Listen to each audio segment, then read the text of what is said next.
Hey guys, Peter here. I wanted to talk today about some general advice when a friend or a family member, loved one is experiencing a pain or has had a recent injury. It's a natural reaction to offer advice, whether you went through something similar yourself or just heard of a solution that might have worked for someone. Those things are great, but can be problematic. So this is where the concept of an N of one is applicable and why that situation is,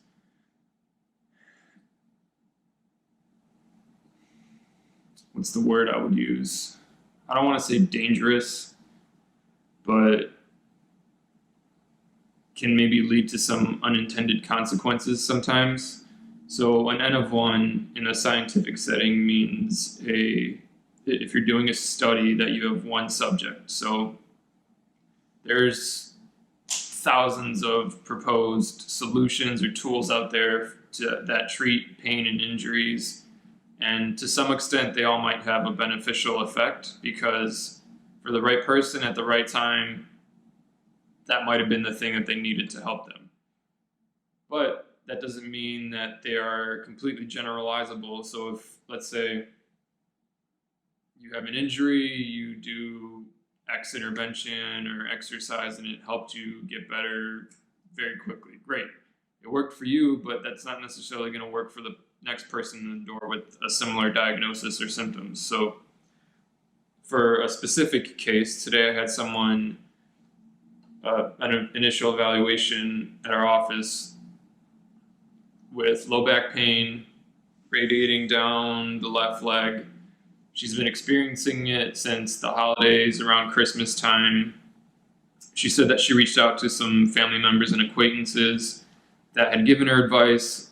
Some of them might have maybe have been medically trained to some extent or have some therapy experience because I think they were on the right track, but I don't think they assessed her, and I'll explain why in a second.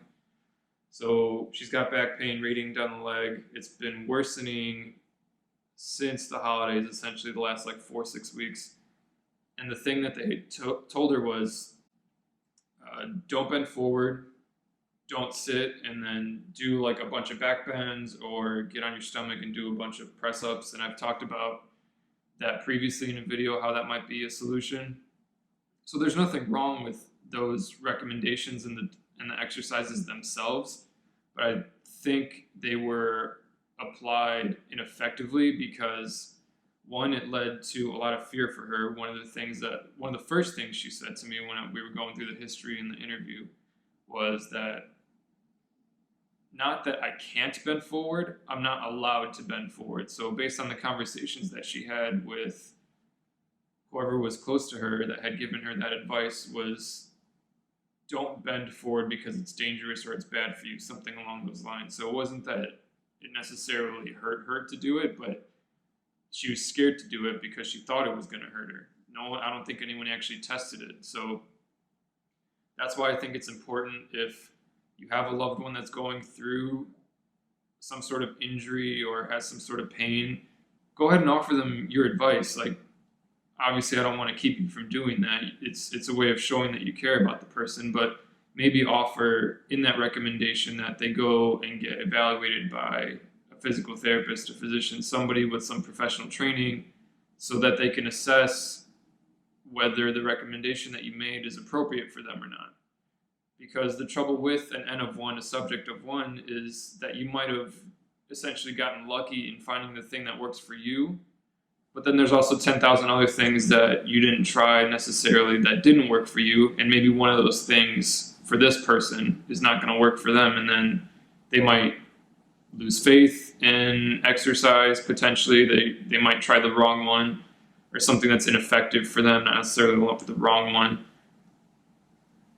So that might lead to them searching for maybe some alternative things that probably have no real value. It might lead to fear, which it did in this case. Suffering, I would say, to some extent, was created in this case because she can't go on walks, she can't participate in a lot of family activities. because she can only sit for so long, she can only stand for so long. Really, the only comfortable position she was in today, like within like 10, 15 minutes, was like, all right, I need to lay down, like I'm done talking. It was like she just like cut me off. I was like, all right, well, let's continue from there. Yeah, so N of 1. Be careful with your recommendations. Sometimes you might get lucky, but the benefit that I have of seeing these things over and over is I might try something and it might be the same thing that you recommend, but if I notice that that person isn't responding in the way that is intended, then I can adjust it because I know what kind of hallmarks and things that we're looking for when we're tracking their baselines, whether it's their range of motion, their strength, reflexes, neurological function, things like that.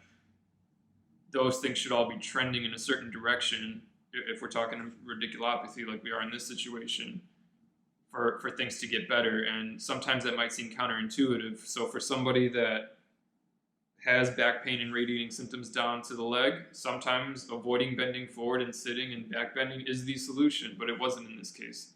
So she had been doing that based off of recommendations. So the first thing I had her do was, she was already laying down. She already told me that she didn't want to bend forward because she wasn't, quote, allowed to. So I had to find a way. Technically, I knew I had to go the flexion route from a technical standpoint, but we couldn't do it in sitting because she can't sit, right? She doesn't want to bend forward. So since she was comfortable laying down, we went with the double knees to chest. So pretty simple. She was already laying down, and then I had her grab the back of her legs, hug her knees into her chest. Within 10 repetitions of that, she was feeling better. So it was as simple as that. Like, it took some time to go through the history and do the exam, and I kind of benefited from the fact that she had already been doing the opposite, and that had failed, and if anything, made her worse. But it didn't take very long, is what I'm trying to say. But it didn't take very long to make her feel better, and I think she probably went through some unnecessary suffering and fear due to either some well-intentioned but ineffective advice, we'll call it. And had there been a full assessment, if those, either the providers or their friends had a deeper understanding of the mechanisms at play, it could have been a pretty rapid fix, I think. So whether specifically for this person, if it was just a confidence building thing to know that she can move in a way that she had been avoiding, that kind of maybe decreased the threat level and had a beneficial effect on her pain, or whether there's a mechanical reason that specific stretch was beneficial for her, will remain to be seen. So I'll hopefully try and confirm that when I see her in a few days. But either way, I would advise you guys that when you're talking to your loved ones, throw in, give them your advice, but let them know that maybe they should get it evaluated by a professional so that they can take your recommendation a step further and just ensure that that's the right thing for them, and it can be a pretty easy fix. So I hope you guys learned something. Thank you for watching if you're still here, and I will see you guys soon.